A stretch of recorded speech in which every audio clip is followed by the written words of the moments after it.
Hello लोगोफोर बे समाव मोनसे गोदान भिडिअ लाबोदोंलाय आरो बेयो जाहैबाय जोंहा फैगौ आसाम टेट जिहेतु जानो गोनां दं बेनि बर' पार्टखौ लाबोदों एलपि आरो इउपि मोननैनिबो आरो बेजों लोगोसे जायफ्रा स्टुडेन्ट जायफ्रा फरायनायाव गोनां जादों रावखान्थि बिथांमोनाबो नायनो हागोन मानोबा एखे जायखौ थाम्बनेल एबा टाइटेलाव नुबाय जानांगौ मा जोंना दाहार सोदोब लाबोनाय भकेबुलारि एबा सोदोब बाख्रिनि सिङाव गोग्लैगोन बियो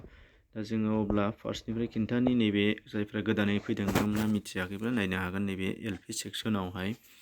जोङो नैबे इउनिट मोनसेखौ लाजोब्बाय मोनफ्रोमबो आयदानि सायाव बिथङै आरो बेखौबो लाजोब्बाय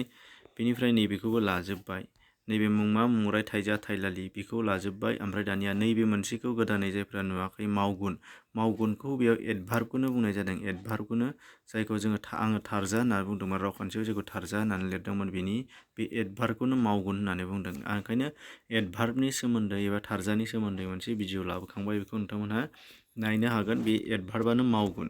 बेनि सोमोन्दै डिटेल्स लाबोदों बे एडभार्बानो मावगुन बेनिफ्राय दङ नैबे दाजाबदा बेखौ लानाय जायाखै नाथाय नैबे सानद्राय बे जाखांबाय बेनिफ्राय नैबे सोदोब बाख्रिनि सायाव जोंना मा बे सोदोब बाख्रिनि सायाव दङ मा मोनसे दाहार सोदोब दङ नैबे दाहार सोदोब बेखौनो दा लानाय जागोन आरो बेनिनो गेजेरावहाय नैबे गुबै सोदोब दङ बे गुबै सोदोबा थांखांबाय नैबेयावनो दंखायो नै गुबै सोदोब बेजों एखेयानो बेनिफ्राय बे दाहार सोदोबखौ लागोन दाहार सोदोबनि बेलायाव नैबाव दानियाव मा ओंखारगोन बेखौ नायदिनि दाना बेनिफ्राय इउपि सेक्सनावबो नायदो इउपि सेक्सननि थाखाय नैबावहाय दङ मा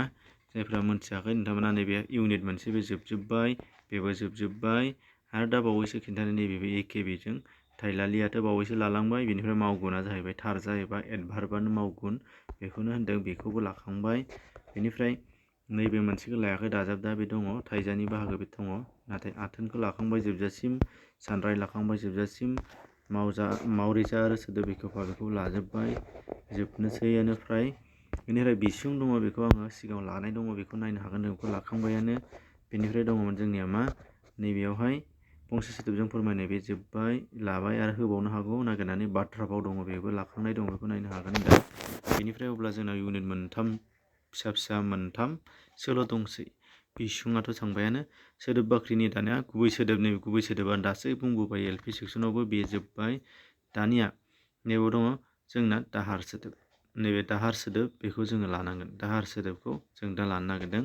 ओंखायनो नायदो दानिया फारियै दा दाहार सोदोबनि बेलाया मा होननाय जादों जोंनि रावाव एबा मोनफा रावाव जोङो हारसिङैनो गावनि रावजों सोलिजोबनो हाया दा बेयाव गुबुन रावनि जोङो सोदोब लाबोनांगौ जायो जेराव नोङो गुबुननि माने कालचारनि जों बेसाद बाहायगोन बिनि नाम जागोन गुबुननि माने राव थुनलाइ फरायगोन बिनि राव सोदोब फैगोन बेयाव गुबुननि जायगायाव थागोन बिनि ओनसोलनि रावा हाबगोन जोंनि जायगायाव गुबुननि मानसिफोर फैगोन गुबुननि मानसिफोरा जोंनि जायगायाव बाहायफैगोन बेनो थालांगोन आरो जोंनि भारतआथ' बेनोखा गोदोनि राजा महाराजानिफ्रायनो जोबनानै ब्रिटिशसिम आरो ब्रिटिशनिफ्राय दाबो उदांस्रि मोननानैबो बा दासिमावबो जोंनि जायगायाव गोबां गुबुननि मानसिफोर फैयो बेनिफ्राय लाबोनाय रावफोर आरो बेनि बेलायाव जोङो लिरनानै दोनजानाय लिरगिरिफ्रा रावखान्थिगिरिफ्रा लिरनानै दोनजानाय बेनि सायाव आं होनो नागिरदों नैबे आं आर्टिकेल बुथुमनाया जाहैबाय जोंना स्वर्नप्रभा सैनारि बिथां मेडामनि सायाव मेडाम बुथुमनाय मोनसे दङ बेनिफ्राय कमल कुमार ब्रह्मनि जोंना जा दङ गोदान बर' रावखान्थि बे दङ बेनिफ्राय लादों आरो मोनसे लानाय जादों मा गोजौ रावखान्थि बे मधुराम बर' बिथांमोना दिहुननानै गालांनाय बे मोनथामनिफ्राय आङो जथायनानै होनाय जादों बेखौ नोंथांमोननो दा बेखौ नोंथांमोना नायदो दा अब्ला फारि नायसै असमिया रावनिफ्राय जोंना गोबां माने 30-40% असमिया रावा जोंनाव दंफैयो होनदों मानो होनबा आसामानो इनफ्लुयेन्स जाना दङ दा बेल' नङा जायफ्रा राव बिगियानगिरि लादों बिगियान फरायदों नोंथांमोना मिथिगोन मा जायफ्रा लेखा फरायदों जे बर'निफ्रायबो आसामिसआ 40% मा बर'ड खालामनानै दङ दाहार लानानै दं आसामिसावबो दंहैयो आसामिसनिबो जोंनाव दंफैयो आरो बिदि दा अब्ला जोंना नैबाव दङ आसामिसनि सोदोबफोरखौ नायसै बेखौथ' जों मुखास्थ'सो लाथारनांगोन नङाबा उफाय गैया बे इउनिट मोनसेया मुखास्थ' लाथारनांगोन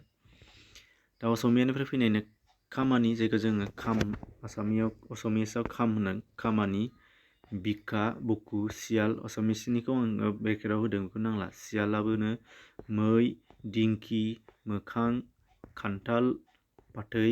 गोरै ना गोरै बे खुन बेनिफ्राय दङ दाउदै इथा निहिर फोथार मान्दार फागा आन्थोर उवाल नेवलाय सैथो बेबायदिनो आरो दंबावो नैबेहाय सुखु दुखु हाथाइ सोदोब नैबे हाथाइया बाजारखौ होनदों मार्केटखौ होननाय जादों। बेनिफ्राय नायदो बेवहाय सोदोबनि उनावहाय गसाइ इसोर सोलेर धोरोम पाप हाजार बेमार सुथुर दिन जुग सादु फराय गारि बोसोन जोनोम देहा बेफोरबायदि होनदों। आरोबाव गोबां दंबावनो हागौ नाथाय बिजाबाव थानायखौनो दानो बिजाबाव गैयैखौ बांसिन दानो। बे मोनसे दानिया नायसै जोङो बालाव बांला रावनिफ्राय फैनाय। बांला रावनिफ्राय फैनायाबो गोबां जोङो बा आथिखालाव गोदान गोदान बाहायलांगासिनो दङ नाथाय बेखौ नायबिजिरनानै रिसार्च खालामनायनि गेजेरजों जोङो लिरनानै रावखान्थियाव सोजानो जाथ'वाखै माखासे सोबाय। दा बे सोजानायफोरनि गेजेराव दङ भेजाल हरताल केलेंकारि जोनथोर रसगल्ला नेमकि लुसि बातास जाहार दस्रा खाखोर उकिल मालिक हाकिम साप्रासि दुवात बेफोर होनदों। आं बेवहाय माखासे ओरैबायदि सोदोब जाय खोनाफेराखैनो जोङो बेफोरखौ लाबोनाय जायाखै लेखायाव दंबावो मोननैसो जोङो आं फैथाव बायदि मोनाखै ओंखायनो दानिफ्रायनो आहम टाइ आहमनिफ्राय आहम रावनिफ्राय फैनायनो कारें खरं लामफेथा बुरुन्जि फाव जान खांग्रा बिदि होनदों। बेनिफ्राय खासि रावनिफ्राय फैनाय दङनो दिङा जें जोनजाल जोसा सालमाइ दंग गय बेफोरो होनदों खासि रावनिफ्राय फैनाय। बेनिफ्राय नायसै जों बेवहाय कलमुन्दा एबा मुन्दा होननानै मिथियो दा आथिखालाव मुन्दा रावनिफ्राय फैनायनो रं गाबखौ होननाय जादों रदा दुमा लादुम आलाबावदा दफ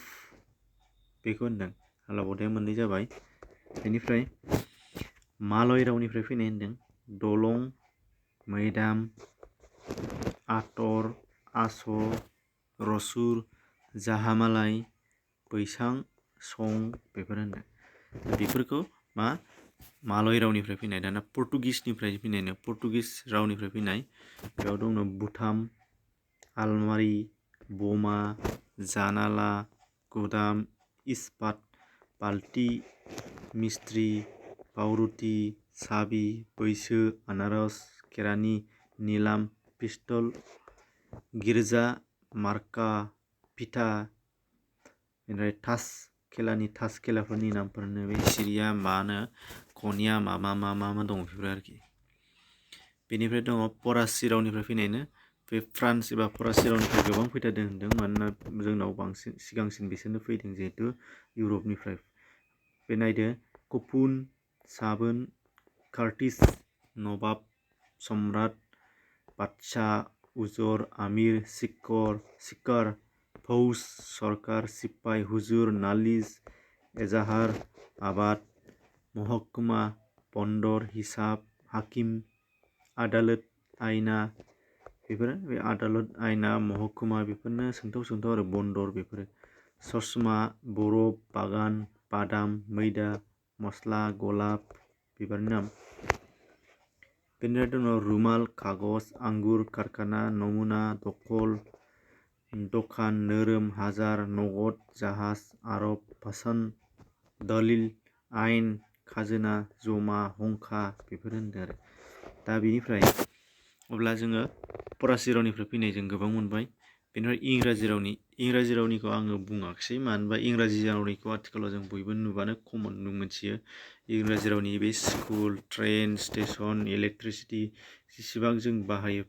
बे हाजोबखागोन बेखौ नायबानो हागोन इंराजि रावनिखौ जोङो बयबो इंराजि फरायनाय ओंखायनो आं होआखिसै मानोना दिहुननानै जों फोजोबनो हाया। जेरै चेयार दङ टेबोल दङ बेफोरखौ जों हाजोबखाबाय क्लास माने रायलायजाला आथिखालाव जोंना इंलिसानो मा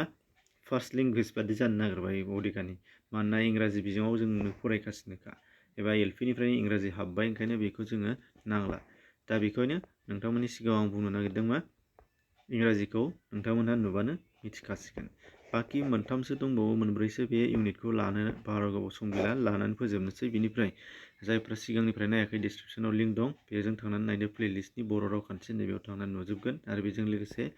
नैबेनि पिडिएफ फाइलबो नोंथांमोना मोनगोन। बेखौ डिसक्रिपसनाव लिंक होनाय जादों बेजों थांनानै डाउनलड खालामनानै लानोबो हागोन। एसेनोसै गोजोन्थों।